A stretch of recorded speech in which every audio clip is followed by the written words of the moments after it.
Good morning and welcome to the Oasis Center for Spiritual Living, where we come together as one, providing spiritual tools for daily living. My name is Reverend Tucker. I am the senior minister here at the Oasis Center for Spiritual Living. And we have this wonderful team every Sunday that I'm so blessed to have. We have Oz, the wise and powerful Oz, who is our practitioner of the day, and he will be holding consciousness during this service and doing the praying in. And we have Miss Tina. She is Albertina Giuffre, and she has been a soloist in our church since like 2000. So we're so blessed to have her. And then, of course, my lovely Faith, who was born in our congregation and who is my assistant. And although she can't be in the room with me anymore because she's back in school, she is joining us from her house. So I'm really blessed to have this wonderful team. And as always, we always want to acknowledge Elaine Silver, Fairy Elaine Silver, for her music that we use, the We Are All One song every Sunday, and Karen Drucker, who has gifted us her entire collection of like 20 albums. So we really appreciate everybody who's on our team that works for us, as we appreciate all of you today. I'm so glad you could be here with us, because I know there's 1,000 things you could be doing on a Sunday morning, and we are very blessed to have you here with us. So welcome, welcome, welcome. Today's topic is the way it works. We're in the middle of our basics, back to basics series. Started out last week with the thing itself. Today is the way it works. Next week is going to be what it does, and the final week will be how to use it. So as we go through this basics program, we are starting classes, and it's a great way for you to deepen into those principles. And if you're new to this philosophy, it's a great way for you to understand exactly what we teach here. So I'd like to tell you, please say hi if you're here, because we don't have any way of knowing whether we have an audience or not unless you say hello or hi. And if you want to do a watch party, there's a watch party button that you can press, and you can watch the service with your friends and be able to comment back and forth between you. So I'd like to invite you to close your eyes if that feels comfortable. Allow the service to uplift and inspire you as we move into our centering song.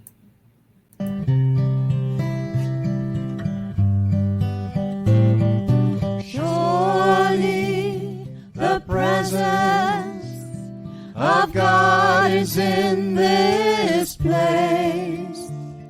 I can feel the mighty power and the grace. I can feel the rush of angels' wings. I see glory on each face.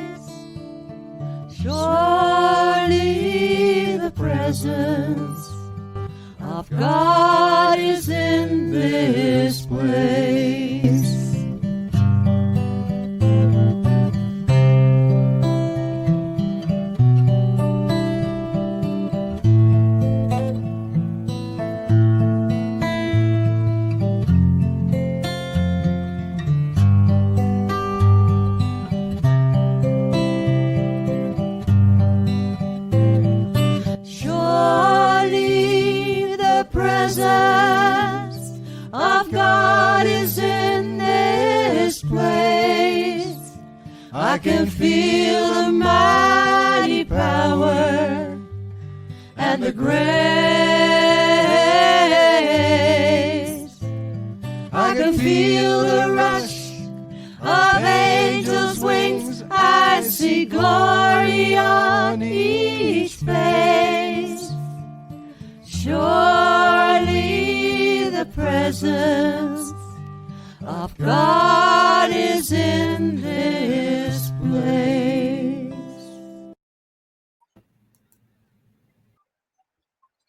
The presence of God, everywhere, always present. Where we are right now, right here, wherever you are. The presence of God is no less there than any other time or any other place. For God is infinite, God is eternal, God is omnipresent. Wherever you go, there it is. Today we learn the way it works. We dip our toe in this ocean, and sure enough, we get wet. I know that this wetness, this goodness, the breeze on the beach, all evidence of the being of God, moving through each and every one of us at all moments. I sit in stillness and listen for this voice. And I know that this is a blessing for all, and I let it unfold, and so it is. And so it is. Thank you, Oz. So this next song, We Are All One, as I said, is one of Fairy Elaine Silver's. And if you know the words, sing along and sing it out loud and sing it proud, because music opens our heart, which opens ultimately our mind. So here we go.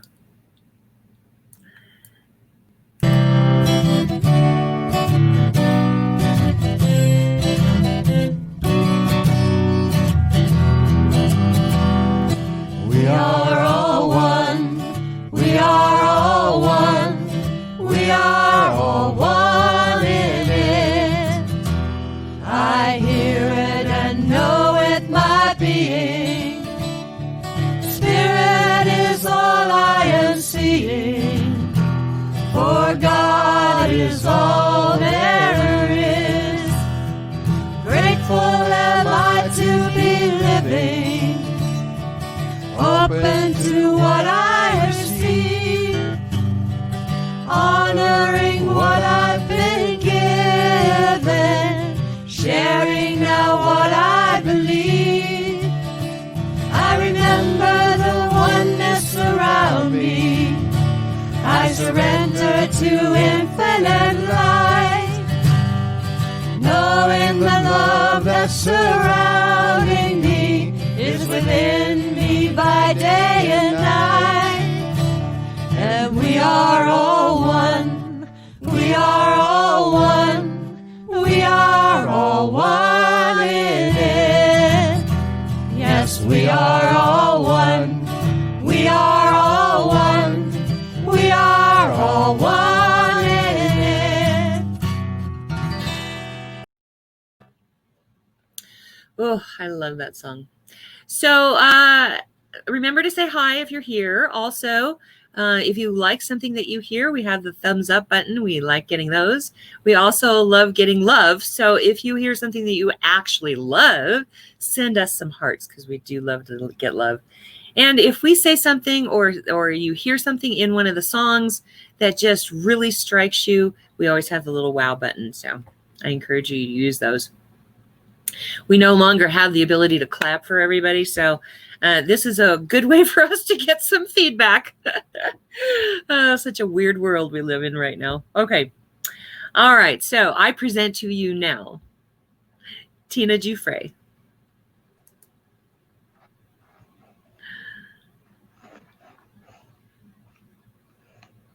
You're singing Stevie Wonder, right?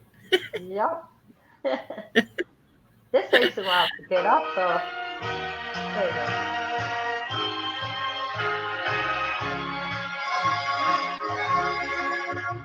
go. Like a long. Sorry, you have to just Tucker? This is the wrong one. Huh? It's the wrong one, Steven. Okay. Sorry. Like a long, lonely stream, I keep running toward the beat. Moving on, moving on. Like a branch on a tree, I keep lifting to be free. Moving on, moving on. There's a place in the sun where there's hope for everyone. Where my soul is the heart. Gotta go. There's a place in the sun, and before my life is gone, gotta find me a place in the love. Like a know, dusty road. I can't wait from the road. Moving on, I'm moving on. Like the sky, strong as good. I've been running since birth. Moving on, moving on. There's a place in the sun that is up for everyone. Where my soul and my heart gotta run.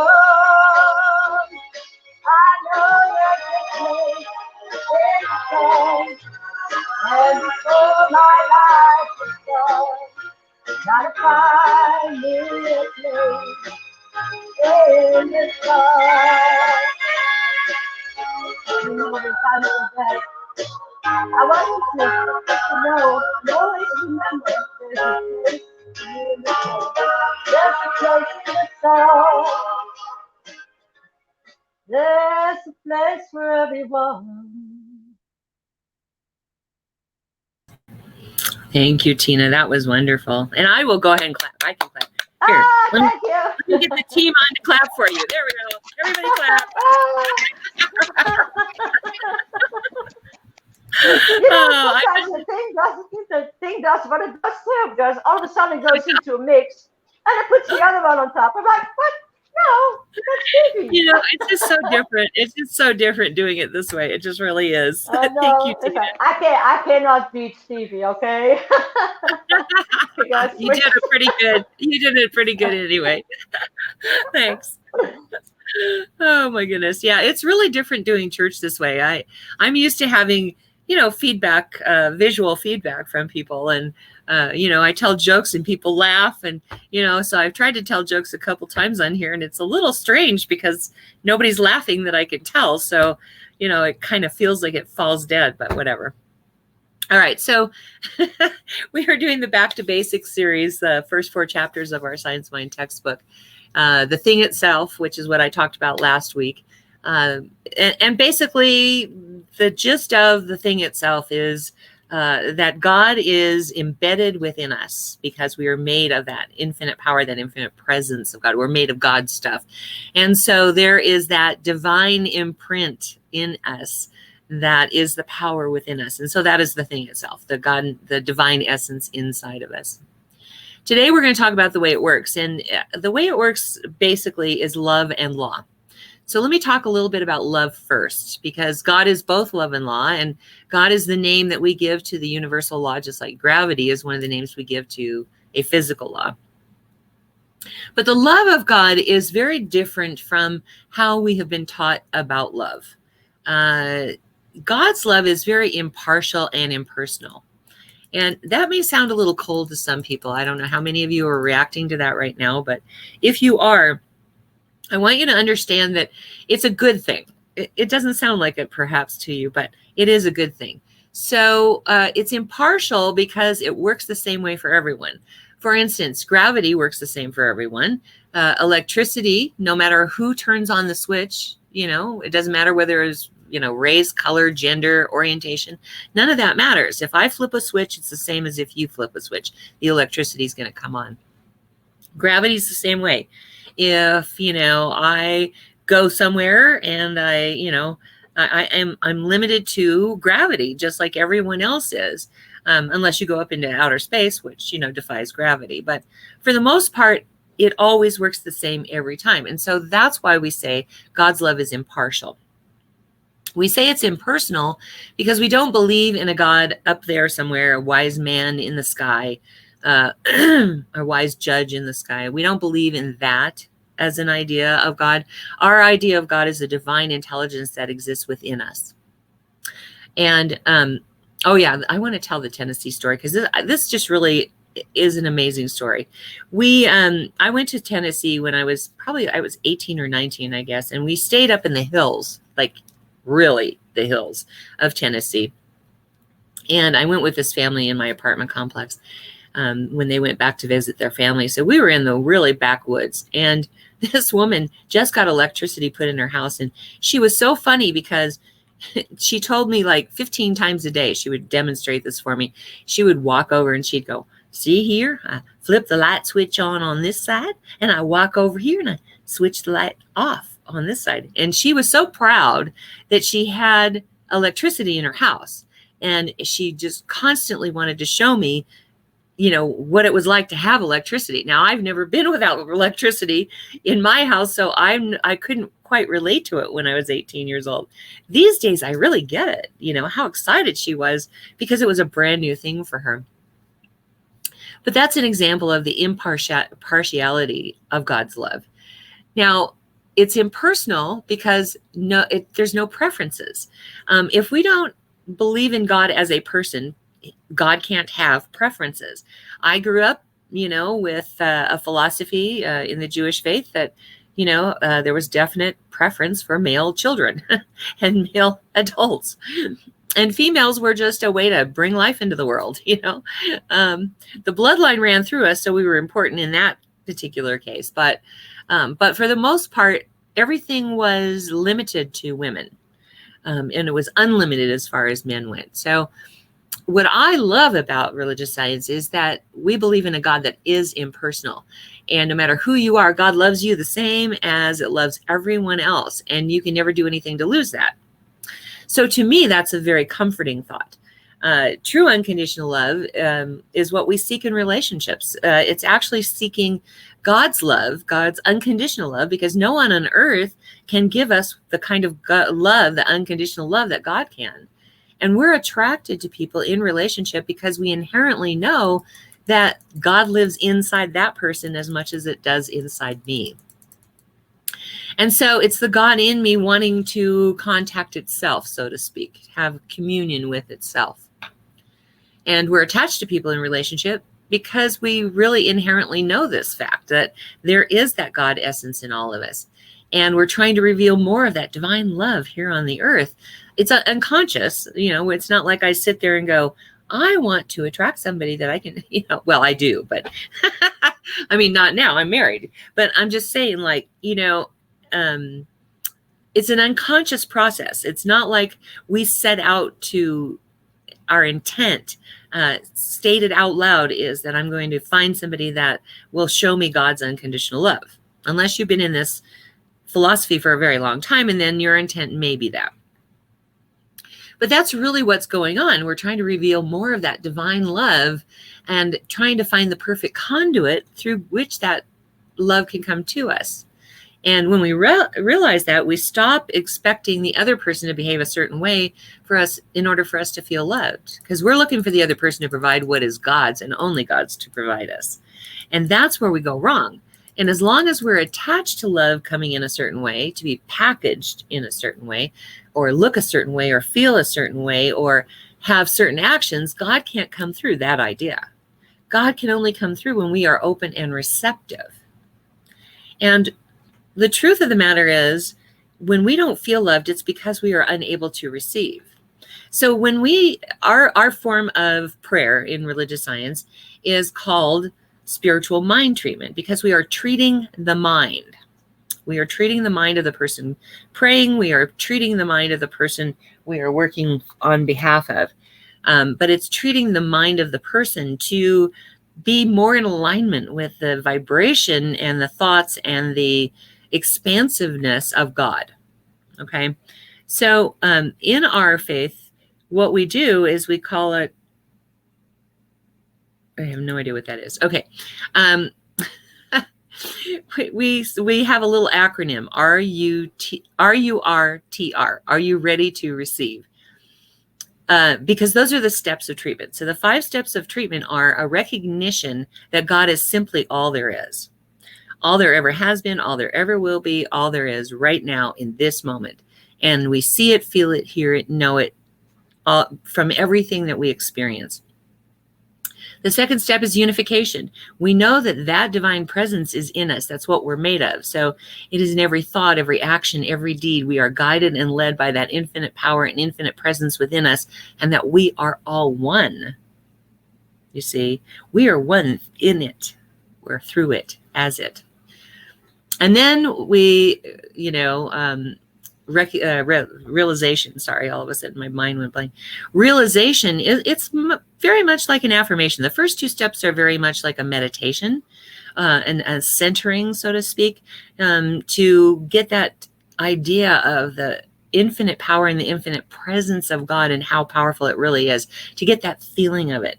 But the third step, realization, is like an affirmation, because what we do is we declare the truth, the spiritual truth, and we do it in a way that is positive and has already happened, perhaps, or is already happening. And so we are realizing the spiritual truth about the situation. And then the next to the last step is thanksgiving.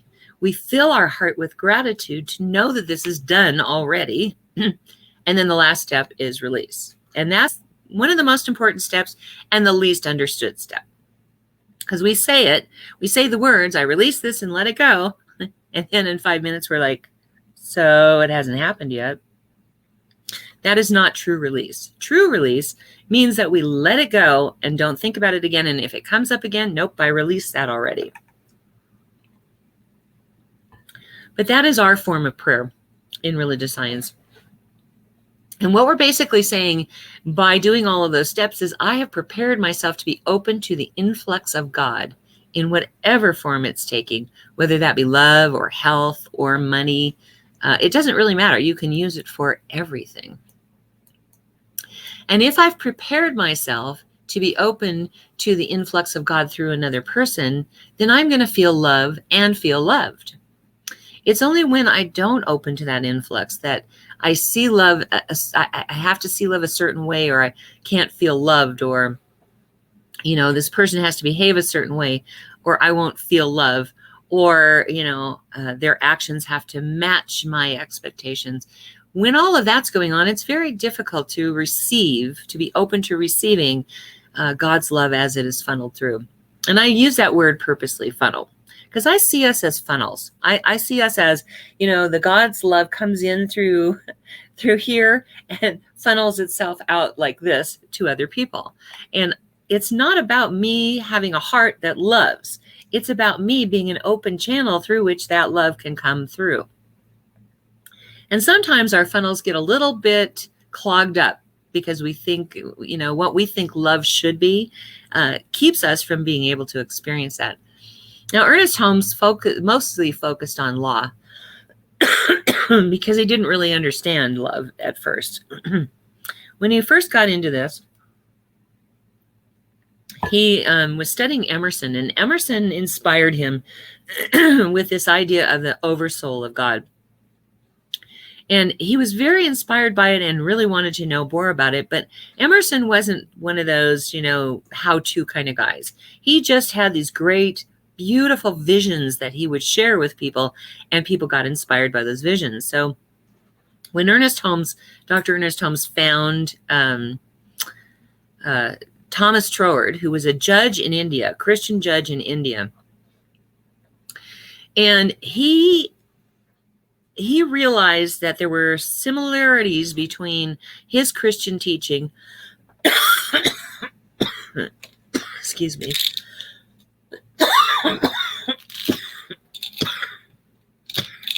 and what the Hindus believed. And because of that, he was a very beloved judge in India, because he would try to use his judgments very carefully with the Indian people, keeping in mind what their beliefs were. And so he was very objective in his rulings. As a result of looking into all of that, he finally understood that there were spiritual laws in the universe and how they worked. So he spent the second half of his life writing about spiritual law. And when Ernest Holmes found that, he got really focused on that and would go around all over the United States teaching this. As a matter of fact, he opened an Institute of Religious Science. And the idea behind it was, no matter what faith you were in, you would come to this institute and you would learn these spiritual laws and then take it back to your faith and be able to utilize that in your own faith. But what was really interesting is, although he was loved so much by his mother, and he was loved so much by his wife, who was actually the first practitioner of religious science, it never occurred to him that love was a very important component of all this. All he was doing was teaching about spiritual law. And so finally, he ran into Emma Curtis Hopkins and her teachings on mysticism. And he finally discovered that God's love comes through other people. That when we meet up with people, God's love is what comes at us. And so what he learned from Emma Curtis Hopkins was that love comes from meditation, prayer, and receptivity. That all we have to do is sit in the silence, be open to it, and love will find a way to walk through our doors. Now, we teach that you should treat and move your feet, because most of us don't have the consciousness that Ernest Holmes had. It is very difficult, I think, to maintain the practice so perfectly that you never have doubts. But Ernest Holmes was a one-of-a-kind guy, you know. He opened an office, and he sat in prayer and meditation, never advertised. He just sat there and held consciousness. And people would find him and walk in through the door for his help. But he had such a consciousness that he could do that. I'm not saying we can't do that. I'm just saying sometimes we need a little help. Like, we have to advertise. We have to, once you master it, obviously you wouldn't need it because he was able to do it. But he was drawing on the power of God that drew people to him. And consciousness really it's equal to mental equivalence and faith. Mental equivalence is the idea that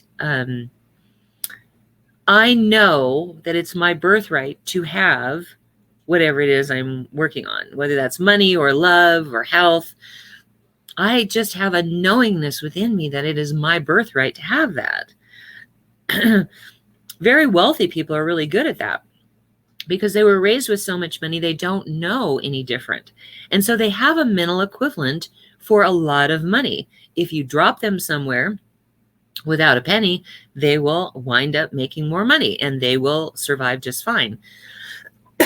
You take most of us and drop us off with no resources, and we will struggle.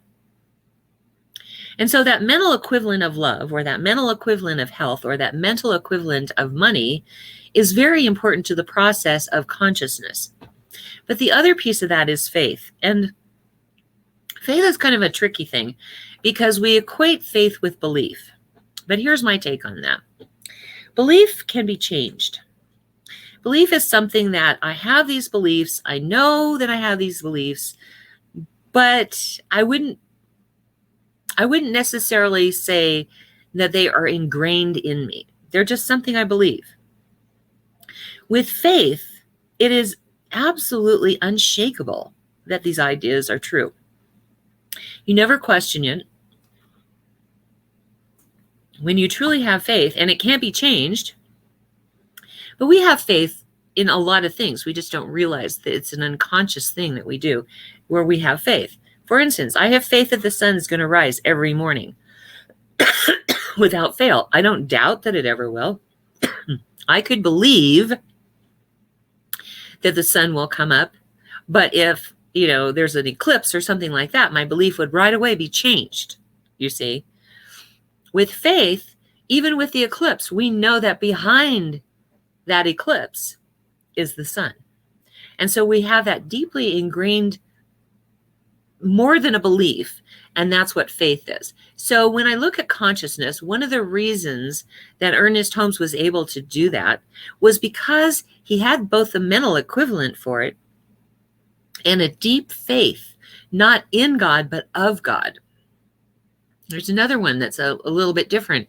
When you think about most religions, they teach a faith in God. And what we say is that I don't place my faith in God. I try to have the faith of God. When I try to do something, I am calling on the faith of God to be able to bring it forth. So by being present in the moment and knowing that whatever happens, it is God flowing through us, not trying to make it something else, Love is God letting us have free will by letting us learn lessons and allow us to hurt ourselves and get hurt. Now, that's the true definition of unconditional love. It doesn't sound very loving, I know. But if you allow others to have their lessons and their challenges and allow them to learn their own lessons, that's the greatest love of all. We're not trying to rescue them. We don't believe in a 911 God. It's not like, hello, this is God. How can I help you? Oh, I'll be right down. It's not like that. What really is true is that we set ourselves up for lessons. Ourselves. We do that, not God. Every class that I've ever taught, I've always had one student in there who would say these words, and then I'd have to have this whole lecture about it. But they would say, well, that was God wanted me to have that lesson. Well, why would God benefit from you learning a lesson? You see, that's the thing we got to remember. It is our benefit that we learn those lessons, not God's benefit. There is a philosophy around, this being the great experiment. And what that is like for Kryon, for example, which is an entity that is channeled by, what are their names? Let's see, I jumped ahead a little bit, but Lee Carroll and Jan Toby. That Kryon says that the earth is God's little experiment, that it was like, okay, let's create these human beings and let's see what happens. Let's let them have free will. Let's see what they do with this world and see if they will make a go of it. Well, I think we have met the experiment well for the most part. But it does mean that there are going to be some things that happen that are maybe not as pleasant as we would like them to be. And we set up those lessons, not God. We have free will. And we know there's not a God up there somewhere making decisions for us. We know that there is a divine presence, an infinite power and intelligence that lives inside of us, that is the power and the presence and the intelligence of God, which is our very makeup. It is who and what we are. Our very essence, our very life, our very being is God. And because we have free will, we're able to do what we need to do to learn the lessons we want to learn. It's not like God sets out a lesson plan for us. It is that we as human doings, I say that not as human beings because we are spiritual beings having a human experience. So we as human doings decide that in order for us to reveal more of God on this earth, that's the experience we probably need to have. And again, this is not conscious. It's very unconscious. It's a line of reasoning that's very unconscious. But we take this opportunity to heal whatever is in the way of me revealing more of God. And we say somebody did something to us, we miss the opportunity to reveal more of God on earth. And I think that's what we were placed here for. Not, God saying, hey, I think I'll create a Tucker today. Let's, and here's what I want her to do. Not like a puppeteer who's working those lines and making me do all kinds of weird stuff. I don't believe in a God like that. What I believe in is that, God created humans to see what is possible, to have an experience, because God can't come down to earth and be in its own. So it had to create something that could give it the experience of being in a human body. And so that's really what I think we were placed here for. Even the second coming of Christ, we have these misconceptions about all of that. Some of us believe that, it was a one-time only event. Some of us believe that this person, as a person, a human doing, is going to come back as a second time. And I don't think that's really what Jesus was trying to teach.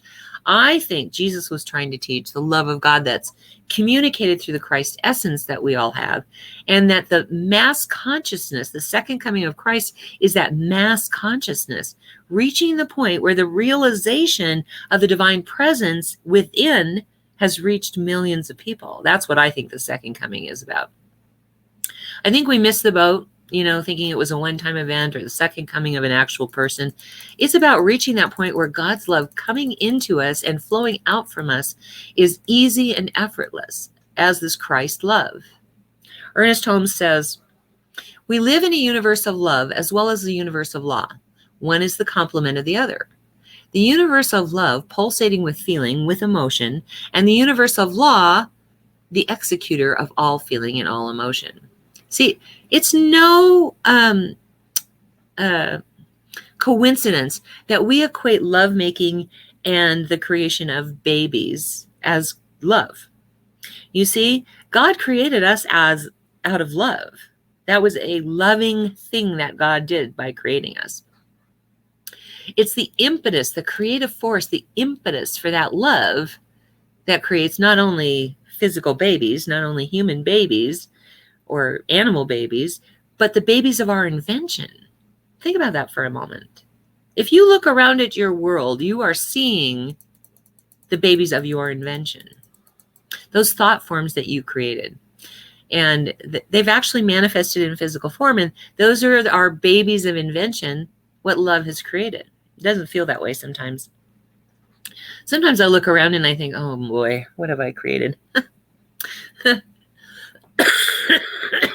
But that's really true. I did it because I have free will. And until I take responsibility for all of my creations, I have no power. Let me show you. I think I can do a physical representation of the difference between blame and responsibility. Blame is, oh God, look what I've created. Very powerless, right? Responsibility is, you know, I created that, so I have the power to uncreate it. You see the difference? You feel like a victor. You feel powerful when you recognize that you are responsible for everything that you've created in your world. And I know sometimes that isn't pleasant because some of the things we create are just, oh my God, you know. But it's true that we are responsible for everything that we have created in our world. And so we come to the law. We come to how to utilize the law. We cannot create without both love and law. So I'm going to dedicate the rest of this to law. And as I said, you know, Ernest Holmes was late in discovering that himself. And so I'm going to put the teaching symbol up here and talk behind it. All right. So the way the law works, you can call it the law of attraction. You can call it the law of cause and effect. The truth is that there is a causal relationship between our thoughts and the effects in our world. That's where that responsibility comes in. So when you look at our symbol right here on the screen, what we have is we have an unbroken circle, which represents unity, that is broken into three parts, not really broken, but separated into three parts. The top of that is conscious mind. The middle is subjective or unconscious mind, and the bottom is the physical realm. And so when you look at the process of creation, you see that it goes from conscious mind through the subjective material into form and then returns back into the nothingness from which it came. So let's talk a little bit about, because the way it works is just that way. The way it works is that God had this thought of creating a human. It went into the subjective matter, or God's body, if you will, and came out with a physical human being. And then we are born, and then we die. And so we return back into the nothingness from which we came, which might make some people feel a little uncomfortable, but we don't believe in heaven and hell. We believe that we continue on in some form, but it's an essence. It's a spiritual essence. It is not another physical form like reincarnation, and it is not a place where we go and sit and have a party all the time. It's not like that. What it really is responsibility for our actions here on this earth. We do it because we know it's good. We do it because it feels good in the now, not because we are afraid of retribution like hell or being rewarded like heaven. We do it because it feels good in this here and now. And so, did I lose? Oh, no, there he is. Okay. And so when you look at the teaching symbol, what you recognize right away is that this process is one of manifestation. Manifestation in God's realm, manifestation in our realm. We have a conscious thought. It goes through the subjective medium, which is like Play-Doh, comes out with physical form, and eventually returns back to the nothingness from which it came. So let's talk about that for a minute, because thought creates. When we say we have a conscious mind and we are thinking thoughts into that conscious mind, we have to know that thoughts are creative. Now, not every thought is creative, thank God. I mean, we have something like 400 thoughts per minute, okay? And I don't know about it, all of you, but I'm not conscious of most of those thoughts. So if every thought was created, it would be like, I want this. No, I don't. Yes, I do. No, I don't. Yes, I do. No, I don't. And what would happen is it would pop in, pop out, pop in, pop out. Our world would be so changing all the time, we would never get a handle on our life at all. And so I'm really glad that not all thought is creative. What is the most creative thought is that which has emotion behind it. Now, we can create from hate or we can create from love. I personally don't like what it gets created from hate. We see examples of that all over the world right now. And that is not something that is beneficial to the planet nor to me. And so I'm pretty happy to try and work with those emotions to where I'm creating from a place of love. Because if I create from a place of love, that which is attracted to me represents love, God's love. And so as we move through this process, there is a conscious way and there's a couple of subconscious ways to create our world. Let's go over those a little bit. So you see this V starts out in the conscious mind, goes through the subjective mind, and goes down to form, and then returns back, okay? Think about this subjective mind as the place where everything that's ever happened to us, everything we've ever experienced, and all the emotions that we've ever felt in response to those situations is stored. It's like a disk in a computer. Read, write, read, write, read, write. And everything that's stored there is an automatic reaction. And so take driving as a perfect example. When you first learned how to drive, you were using your conscious mind all the time. You had to know, let's see, I need to put my foot on the gas so that the car goes. Now I need to put my foot on the brake so the car stops. Now I need to signal. Now I need to do this. Now I need to do that. Now, if we were to use all of those resources to drive the rest of our life, we would never get anywhere. And we would have a lot more accidents. So at some point, all of that needs to be stored somewhere where we have ready access to it. And that is in that middle portion, the subjective material. Unconscious mind, subjective mind, whatever you want to call it. Everything is stored there. So now our conscious mind can focus on things like what's in the road, what are other people doing, what do I need to know about the world as I'm driving through it, what is most important for me to know. We don't have to focus on the other stuff, which is now gone. Okay, Peaches, that's enough. Which has gone into autopilot. Sorry, that's my bird. She's whistling beautiful songs. She thinks that that's a good thing to do right now. Anyway, all of this is stored in that subjective mind. Now, again, we go back to the teaching symbol. Conscious mind creating subjective mind through subjective mind into reality and back again. Think about what happens when you have these so-called scripts running in the background in the subjective mind. Autopilot's a good thing in most cases. But in some cases, autopilot can get you in a lot of trouble.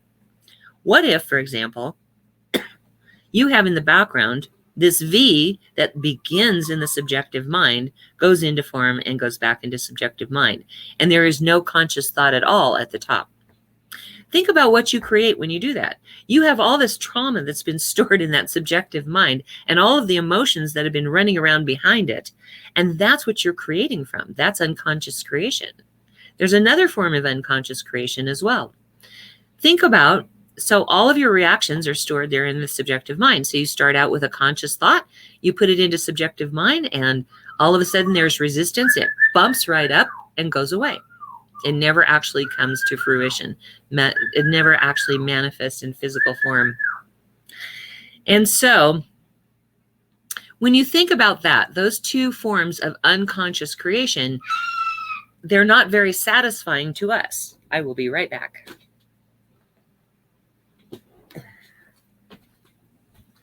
Here you go, Peaches.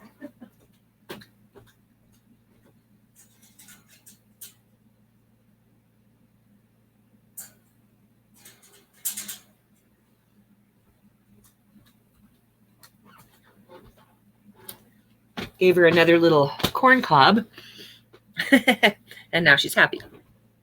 Okay, so when you think about all of these creations that you have created in your life, yes, you're responsible for them, but when you look at how you created them, 9 times out of 10, it's going to be that you created them unconsciously through one of those other processes. In order for us to have conscious creation, it has to be something that we consciously intend, we put into that subjective mind, and we work on those beliefs that are sitting there in that subjective mind that keep us from being able to realize in physical form that which we have created. So, when I talk about our affirmation or, our offering, when I say that this is your opportunity to give thanks for that which you have already received and that for which you have created, but you have not seen in physical form yet, that's what I'm talking about. I'm talking about us taking a physical action that we're doing that is an intent on the conscious mind that runs through the subjective mind into form. And when we take this action, what we're doing is we're affirming that it's on its way to us. And by doing that, we have now created it in physical form. Okay? So when I talk about that, that's what I'm saying. Let me see what else I may have missed here.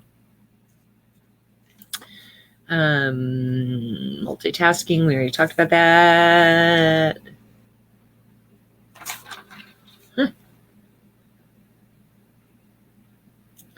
Already talked about that. Wow, I did that quickly. I'm amazed. Okay, so in order to change anything, we have to accept that we created it in the first place and we can uncreate it. There's no power in saying, I have no control here. I created this. Or we don't say we created this, this person did that to me, or this thing is happening in the world and I have no part of it. When you come from that place, there is no power. The only power lies in the idea that we have the power to create and the power to uncreate that which we don't like having in our world. So the process of creation allows us to choose something. Choose a particular experience that we would like to have. And so that's the way it works. It works that, love and law together. When we use both love and law together, then we are creating. Let's see. No superstition. That's something I probably ought to say, because we can get real superstitious about when you look at that symbol.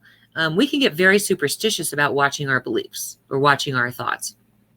And what's really true is we do need to watch our thoughts, but it's not like, oh my God, that can, one thought's going to be creative. We don't have to take it back. What we not want to do is we want to look at the preponderance of our thought.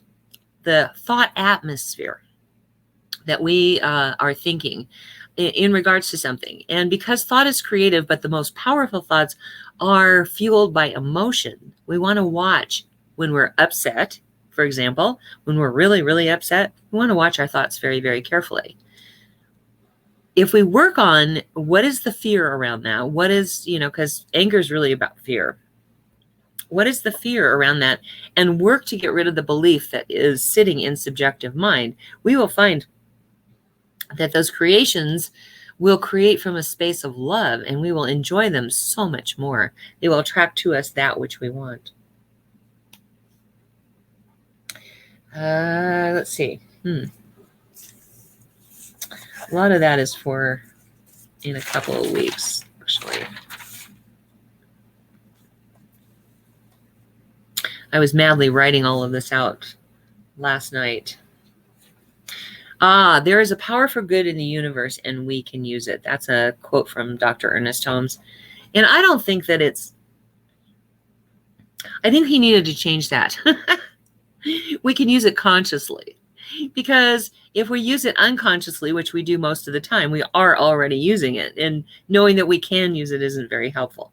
But knowing that we can use it consciously, I think is where our power comes from.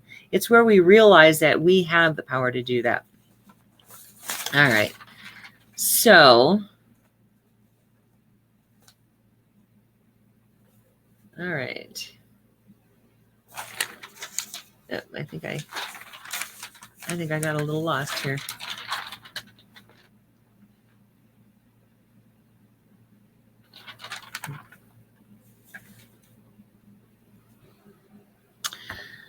I think that's about it. I think I finally covered everything that I need to cover this week. So I want to invite you, if you've been tuning in for the first time, we are going to start having a class, The Foundations of Science of Mind, which you're going to go over these principles and deepen into them. And you will actually be taking part in the lessons learning it. We're going to start offering that on Thursday evening, 7 p.m. Mountain Time. And that's going to be every Thursday for 10 weeks. So if you would like to do that, the cost of the course is $300. And I think it's going to be a really, really good one for you to take and really understand this philosophy and apply it to your life. Do you learn how to use the law of cause and effect, or the law of attraction, whatever you want to call it? It's a perfect opportunity for you to be able to understand and utilize those things. All right. So let's think about this. Love and law are important to any creation. We create our universe out of the love of God and utilizing the spiritual laws of the universe. That's the way it works. And so when I remember that God is simply all there is, all there ever has been, all there ever will be, and all there is operating right here, right now, and I am in it and of it, and that is the truth about me, it is very easy to realize that we create a wonderful world out of that which God has provided already. Let's have a prayer. So right now I just move into the awareness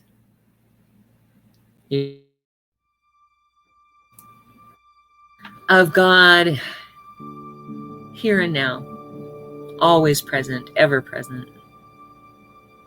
I see it, know it, hear it, feel it in everything and everyone that I come in contact with. For I know that all of the beauty in the world is God showing up and letting us see what is to be seen.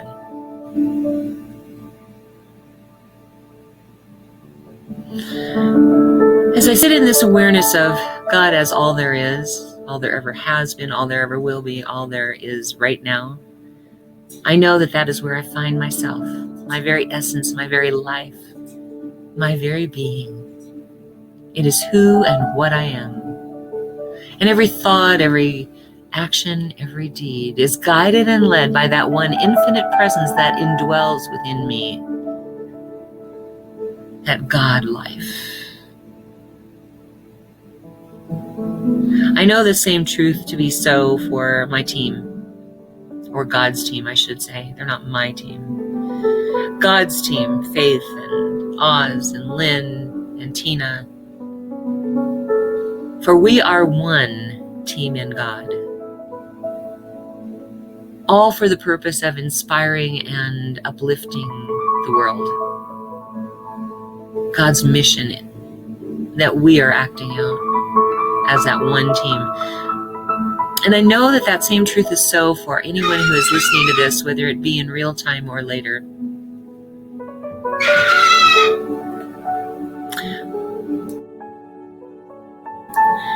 For there is only one life.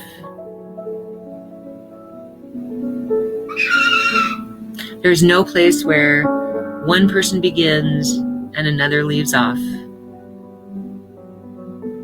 There is only the one power, one presence, one life. And we are of it and in it, who and what we are. So I bless this coming week because I do know that it is resplendent with all kinds of proof of God's love coming at us from every direction. And I know that as we use the spiritual laws of the world, of the universe, God's law, I know as we use that, we are infused with a grounded faith in so much more than we have been able to see with our human eyes. I know that every name that is in the ministry of prayer today, presenting any condition, is infused with that power and presence of God underlying that condition. That the perfection that is God, that perfection that is life, health, peace, happiness, money, abundance, prosperity, love, harmony. That principle which underlies everything is now pulled forth as I pull back the veil and reveal it in their experience here and now. I call it good and very good. And with gratitude in my heart, I just let it be. And so it is. I always feel so good after I pray. Let me get my announcement pages up. All these pages running around here. Okay, so now is our time for our opportunity to receive your gifts, tithes, and offerings, and your opportunity to express your gratitude for that which you have already received, as well as that which you have created and manifested already, but has not been seen on the physical form yet. Click on the go to oasiscsl.org. Faye should probably have that in the comments right now. I think you can just click on it right from there. And in the middle of the page, you will see our offering affirmation and then a Contribute Now button right below that.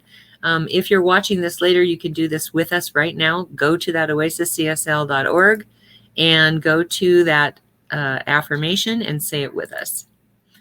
This perfect gift is spirit in form, circulating and blessing all it touches.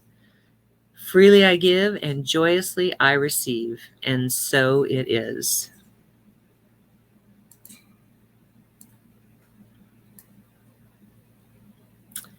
Miss Tina. All right. I wish I had a guitar behind me, but I know, right? This one's totally a cappella, and we bless you and thank you for being willing to do that, because we could not find this song anywhere. If anybody knows, if anybody knows who this song is by, or where to find it, we would love to know. So please let us know. And I turn it over to you, my darling. First I plant a seed. First I plant a seed in the corner of my mind. It's a seed of love, very special kind. First I plant a seed in the corner of my mind, and I water it with thoughts and loving kindness too. Then I watch it grow and grow and grow and grow. Then I watch it grow in everything I do. First I plant a seed in the corner of my mind. It's a seed of friendship, a very special kind. First I plant a seed in the corner of my mind. First I plant a seed in the corner of my mind. And I water it with thoughts of friends so dear and true. Then I watch it grow and grow and grow and grow. Then I watch it grow into all my friends like you. First I plant a seed in the corner of my mind. It's a seed of peace, very special kind. First I plant a seed in the corner of my mind. Then I water it with thoughts of peace for everyone. Then I watch it grow and grow and grow and grow. And then I watch it grow for everyone. Everyone in the sun. Peace for everyone. Everyone in the sun. Thank you. We're all clapping in the background. I don't know if you can see it, but No. I see the whole team is over here. Thank you so much. It's so funny because I listened to a tape of one of our services Lynn. Yeah, that's of funny. Lynn singing the song. Yeah. So I said to him, "Where did you get that song?" He goes, "I don't know." It kind of sounds like it comes from Mr. Rogers to me, but you know, I for those of know. you, I actually looked at Mr. Yeah. Rogers. He had something about planting a seed, but of course it wasn't it. no, I I could not find it to save my life. So if anybody out there knows where that song can be found, please let me know. I'd be happy to have it. We're like Nancy Drew, trying to figure it out. You know, we're Right, very OCD about exactly. it now. We An gotta hour know and a half now. I looked for that thing. Yeah. I know. Thank you, Tina. All right. So I wanted to let you know that we have a ministry of prayer. And so if you have a challenge that you're experiencing, you can put it in the comment and let us know. If you don't want it to be public, you can always personally message us with it. But we have this wonderful team of licensed practitioners that will pray on those every day for a week. That's our God Squad. And this is a loving service they provide. Also want to let you know that Oz is available today as our practitioner of the day after the service. And if you have a challenge that you're experiencing and you would like him to pray with you, you can let him know what that experience is, and he will stop, drop, and pray with you right then and there. He does that through video chat. You can video chat him. And if he doesn't answer right away, it's because he's on with someone else, and you'll have to try back a little bit later. Excuse me, I'm having all kinds of problems today. I also wanted to let you know that our wonderful team of licensed practitioners are available by appointment for a fee for spiritual guidance if you want that too. Because this 1 minute miracle that we do is not a time for counseling. It's just a time to share what you're experiencing and get prayer. But so you can set that up. You can message them. We have Oz, we have Tina, we have Celeste in Minneapolis. We have Annie Glasgow in California, and we have Paula George in Colorado Springs. So you have a wide selection of people to choose from. And so reach out to one of them. You can find our practitioners on our website as the team. And so take advantage of this loving service they provide. All right. And so we already talked about prayer. If you would like to serve on our God Squad and you're willing to make the commitment to pray every day on those requests for a week and you will follow through on that, you could be a member of our God Squads. Type yes in the comment and Faith will add you to our Facebook group page, which is private. Only people who are on the God Squad can see it.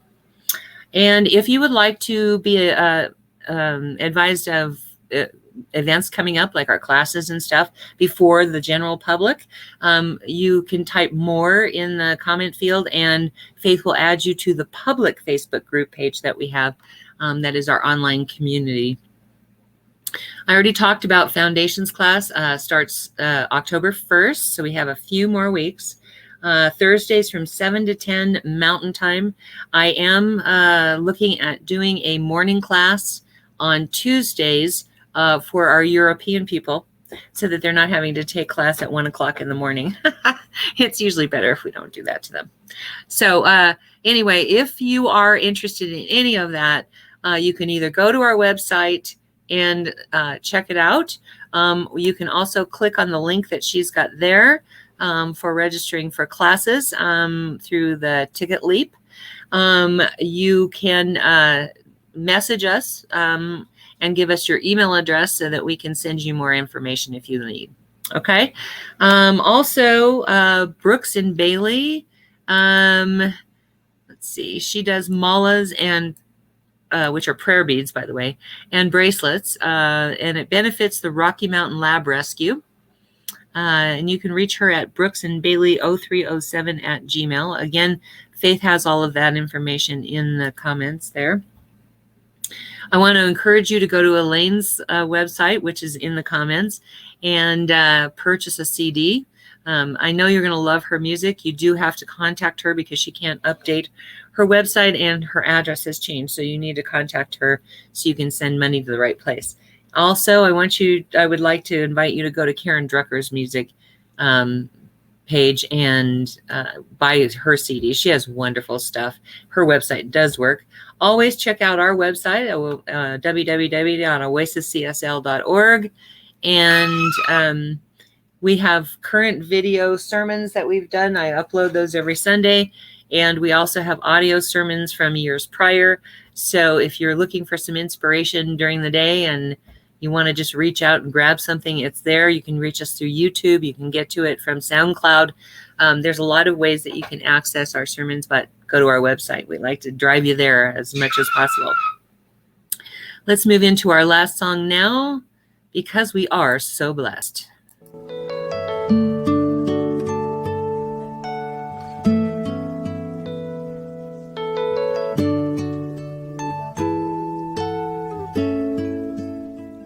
I am so blessed. I am so blessed. I am so grateful for all that I have. I am so blessed. I am so blessed. I am so grateful. I am so blessed. I am so blessed. I am so blessed.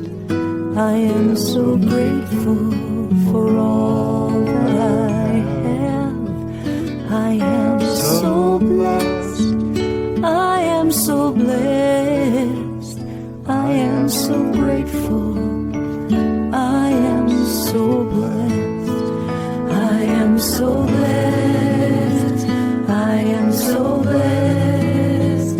I am so grateful for all that I have. I am so blessed. I am so blessed. I am so grateful. I am so blessed.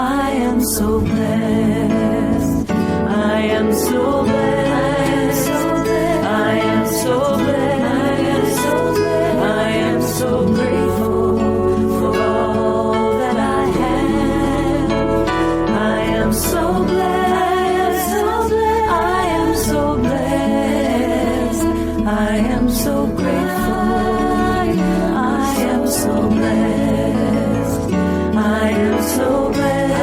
I am so blessed. I am so blessed.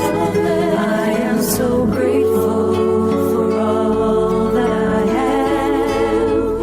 I am so blessed. I am so blessed. I am so grateful. I am so blessed.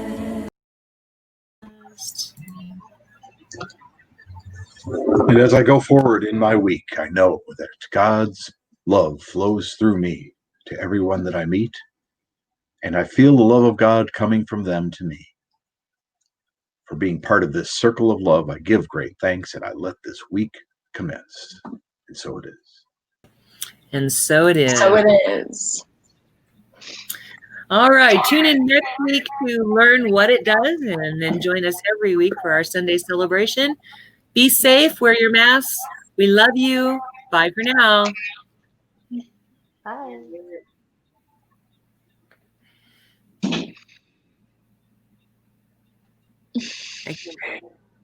I can't find my mouse. You want me to? I'll end it.